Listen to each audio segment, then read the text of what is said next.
Hello viewers, I am Sundari. இப்போ நான் பார்க்குற 10th மேக்ஸில் நியூ சிலபஸில் சாப்டர் 6ல் எக்ஸசைஸ் 6.1ல் 5th சம்மில் first division secant power 4 theta into 1 minus sine power 4 theta minus 2 tan square theta equal to 1ன்னு prove பண்ணணும். இப்போ எல்ஹெச்எஸை வச்சு ஆர்ஹெச்எஸை ப்ரூவ் பண்ணலாம். இப்போ சீக்கன் பவர் 4 தீட்டாவை எழுதிக்கலாம்.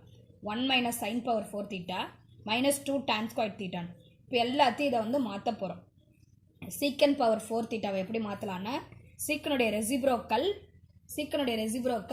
1 பை காஸ் தீட்டா. இப்போ அதை மாற்றலாம்ல. இப்போ சீக்கன் பவர் 4னா என்னென்னு எழுதலாம், 1 பை காஸ் பவர் 4 தீட்டான்னு மாற்றிக்கலாமா. அடுத்து என்ன இருக்குது, இது வந்து என்ன ஃபார்முலா மாடல் இருக்குன்னா ஏ ஸ்கொயர் மைனஸ் பி ஸ்கொயர் ஃபார்முலாவில் இருக்குது. அது எப்படி எழுதிக்கலான்னா 1 square minus sine square whole ஸ்கொயர்னு எழுதிக்கலாம். இப்போ ஏ ஸ்கொயர் மைனஸ் பி ஸ்கொயர் ஃபார்முலாவில் இருக்கா. இப்போ ஏவுக்கு நேராக என்ன இருக்குது, 1 இருக்குது. பிக்கு நேராக சைன் ஸ்கொயர் தீட்டான்னு இருக்குது. இப்போ சப்ஸ்டியூட் பண்ணலாமா.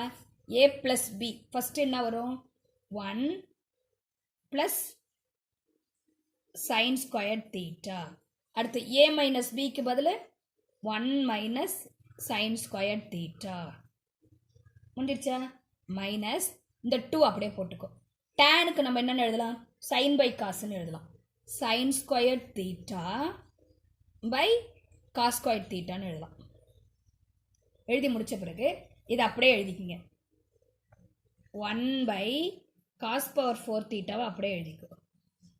எழுதி முடித்த பிறகு இந்த 1 ப்ளஸ் சைன் ஸ்கொயர் தீட்டாவை அப்படியே எழுதிக்கோ. இந்த 1 மைனஸ் சைன் ஸ்கொயர் தீட்டாவை என்னென்னு எழுதலாம், அதோடைய ப்ராப்பர்ட்டி காஸ் ஸ்கொயர் தீட்டான்னு எழுதலாமா. இதை வந்து இங்கே வேணால் எழுதிக்கோ. காஸ் ஸ்கொயர் தீட்டா இன்ட்டு இந்த 1 ப்ளஸ் சைன் ஸ்கொயர் தீட்டாவை அப்படியே எழுதிக்கிட்டு minus 2 sine square theta by cos square தீட்டான்னு எழுதிக்கலாம். இப்போ கேன்சல் பண்ணலாமா. இந்த பவர் 4ஐயும் இந்த 2வையும் கேன்சல் பண்ணால் மீதி என்ன இருக்கும், 1 பை காஸ் ஸ்கொயர் தீட்டா இருக்குமா. 1 ப்ளஸ் சைன் ஸ்கொயர் தீட்டா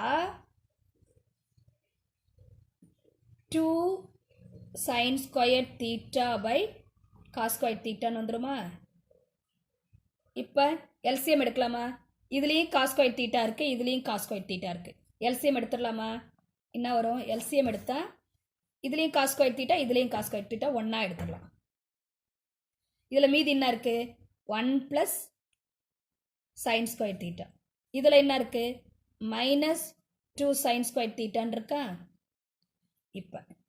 இப்போ இதில் ஒரு 1 சைன் ஸ்கொயர் தீட்டா, இதில் ஒரு மைனஸ் 2 சைன் ஸ்கொயர் தீட்டான்னு இருக்குது. இப்போ இதுலேருந்து இதை மைனஸ் பண்ணலாமா.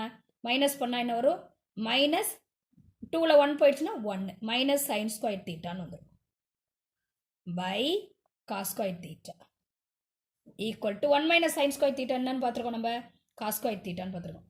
இப்போ அதுக்கு பதில் அதை யூஸ் பண்ணலாமா, பண்ணியாச்சு. Cos square theta.